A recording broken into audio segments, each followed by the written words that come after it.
The day it began did not feel special. It felt ordinary, which made it worse later. She woke up before sunrise, the air cool and quiet, distant sounds of traffic mixed with birds. She had plans that day, small ones, the kind people forget about by night. None of them mattered an hour later. The road was crowded and tense. People moved faster than usual, voices low, eyes alert. She noticed it, but danger often hides in plain sight. When the noise started, it came suddenly, shouting, running, a sharp fear spreading through the crowd like fire. She tried to turn back, but the push of people carried her forward. Hands grabbed her from behind, rough, hurried. Someone covered her mouth. The world narrowed into noise and darkness. She kicked and twisted, but panic steals strength. She was dragged away from the street, away from light, away from everything familiar. The last thing she saw was the sky, bright and careless. When she woke again, she was on the floor of a moving vehicle. Her head throbbed. The air smelled of dust and fuel. She tried to sit up and failed. Every sound felt too loud. She listened, hoping to hear a familiar voice, but there was only silence and the engine's low growl. Hours passed. Or maybe days. Time lost meaning. Eventually, the vehicle stopped. She was pulled out and led through narrow paths. Her eyes burned from sudden light, then adjusted to stone walls and shadows. A door opened. She was pushed inside. The door closed with a hard sound that echoed in her chest. The room was small, bare walls, a thin mat on the floor, a single light that flickered. She stood there, frozen, waiting for someone to tell her it was a mistake. No one came. The silence pressed down on her until breathing felt like work. That night, she did not sleep. She sat with her back to the wall, knees pulled close, listening. Footsteps passed outside. Voices came and went. Each sound made her heart race. She learned quickly that crying did not help. It only made her throat hurt and her head spin.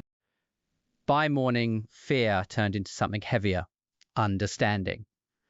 This was not a place meant for questions. It was a place meant for waiting. She thought of home, of familiar rooms, of simple things like clean water and open windows. Thinking hurt, but stopping felt worse. When food came, it was placed near the door without a word. She ate slowly, not because she wanted to, but because she knew she must.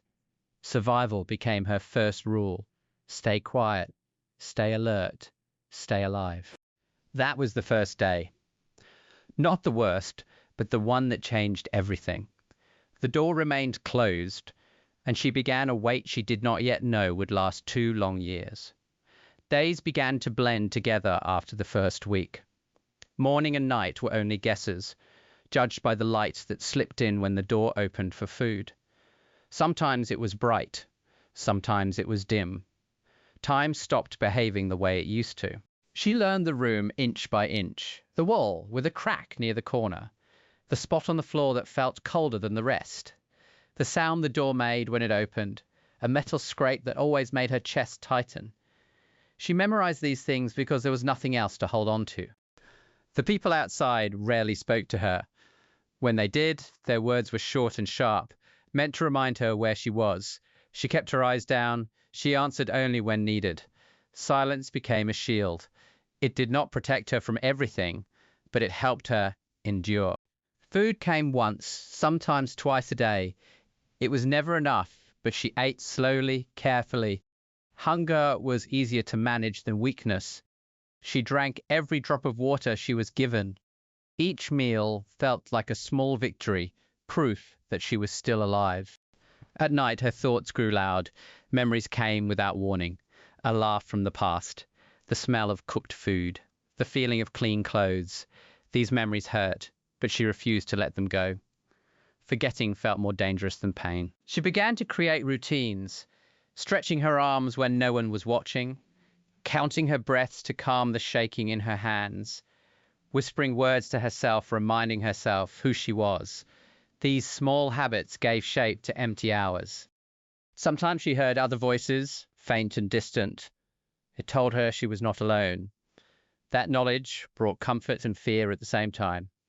She wondered how many others were waiting behind locked doors, counting time the same way she was. Weeks turned into months. Her body grew thinner. Her face, in the small reflection she once caught, looked older. Her eyes held something new, something heavy, but they were still alive. That mattered. There were moments when she felt close to giving up, when the silence felt too thick, when hope felt foolish. During those moments, she pressed her hand to her chest and focused on her heartbeat. As long as it continued, she told herself she had a reason to keep going. Schedule trended transits physics. It makes terror states anymore. Dreams like that only led to disappointment. Instead, she dreamed of surviving the next day, of standing when she felt weak, of keeping her mind her own. One evening, distant sounds reached her ears. Not voices this time, but something deeper, a low rumble that made the walls tremble slightly.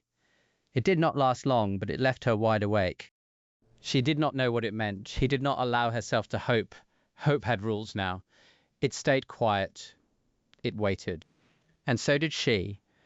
By the second year, time felt different. Days no longer dragged. They simply passed, quiet and heavy, like shadows sliding along the wall. She stopped counting how long she'd been there. Numbers only reminded her of what she had lost. Her body learned how to survive with less. Less food, less movement, less comfort.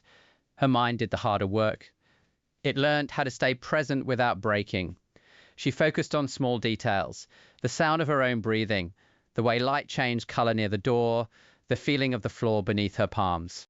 She was no longer surprised by fear. It arrived, stayed for a while, then faded. What surprised her was strength. Not the loud kind, but the quiet kind that shows up when nothing else does. She realized she had it when she helped another captive one day, sliding a piece of bread through a narrow gap when no one was watching. The other person whispered thanks. That sound stayed with her. She began to listen more carefully to the world outside her room. Voices came and went. Sometimes they argued, sometimes they laughed. Life continued just beyond the door, unaware of how close it was to her suffering. That thought made her angry at first. Later, it made her determined. The world was still there. One day, she would be too. Her memories changed shape. They no longer came only as pain. Sometimes they brought warmth. She remembered mornings filled with light. She remembered feeling safe. These memories became reminders instead of wounds, proof that another life existed. There were moments when she felt invisible, like she had already disappeared. During those times, she spoke her name quietly to herself, just to hear a human voice. She reminded herself that she mattered, even if no one else said it. One night, sounds shattered the routine. Not distant like before, but closer.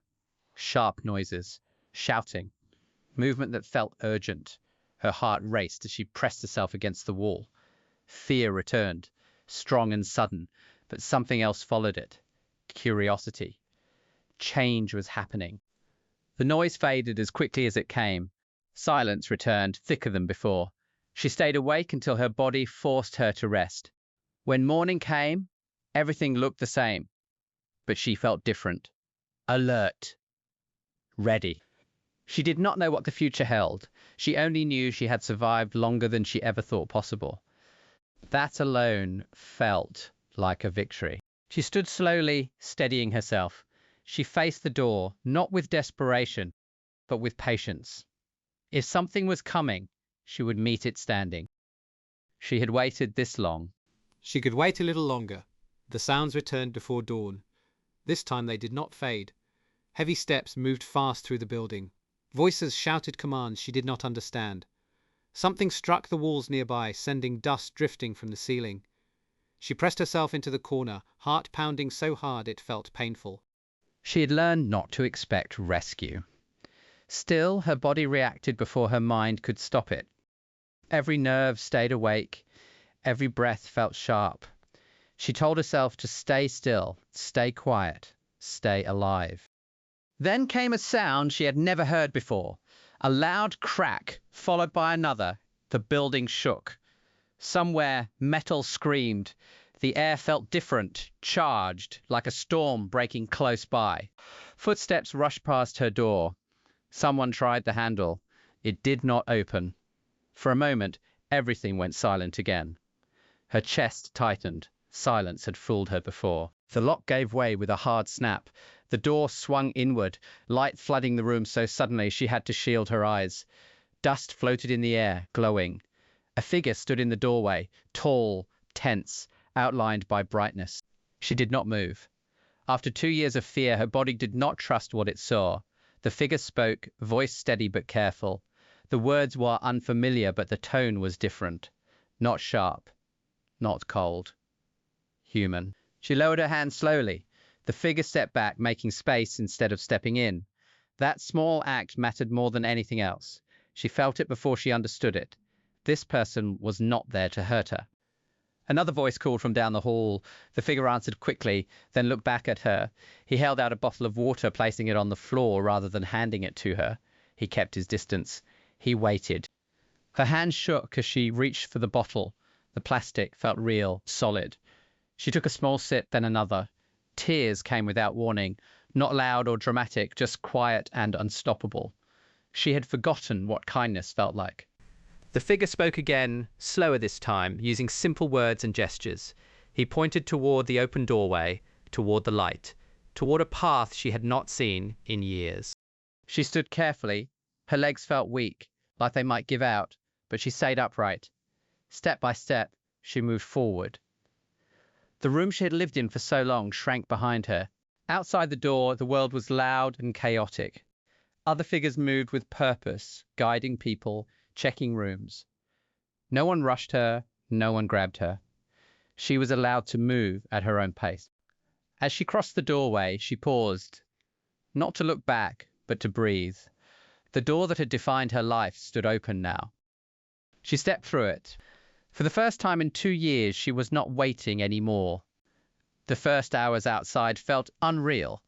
She sat wrapped in a blanket, hands curled around a warm cup, watching people move with purpose around her. The noise was constant but different now. It no longer felt like a threat. It felt like life happening. A medic knelt nearby, speaking gently, checking her breathing and hands. Every movement was explained before it happened. That mattered. Control returned in small pieces, one careful moment at a time. When she was moved, it was slow. Someone stayed beside her, matching her pace. No one rushed her. No one raised their voice. For the first time in years, she felt seen rather than watched. Later, in a quieter place, exhaustion finally caught up with her. She slept without fear of footsteps or locks. The sleep was deep, heavy, and dreamless. When she woke, sunlight filled the room. Real sunlight, not filtered through cracks. She stared at it for a long time, letting it sink in. Freedom did not feel like joy right away. It felt strange, loud, overwhelming. Her body was safe, but her mind needed time to understand that. Some days were calm, others were heavy. Healing was not a straight line. She learned simple things again, how to choose what to eat, how to walk without listening for danger, how to speak when spoken to. Each small choice was a step forward. There were moments when memories returned without warning. During those times, she reminded herself where she was. She pressed her feet into the ground and breathed slowly. She was no longer behind a locked door. She thought often about the soldier who opened it. Not as a hero from a story, but as a person who noticed something others might have missed. Someone who chose care over speed. That choice had changed her life. Weeks passed, then months. Strength returned little by little. She began to laugh again, surprised by the sound of it. She began to plan, even if the plans were small. By morning, she stood near an open window, feeling the air move freely around her. She realized she was no longer counting days. Time had started to belong to her again. What happened to her would always be part of her story, but it would not be the whole story. She was more than what she had endured. She had survived 2 years of waiting. And that messaging absolutely landed with the user base, at least initially. People were incredibly excited. The promise was a smarter, more reliable AI that could help with everything from writing complex code to drafting an email with real literary flair. The idea of an AI with richer depth and rhythm was a huge selling point for creative users. Everyone was ready for a revolution. Not because the past disappeared, but because human compassion had opened a door when it mattered most.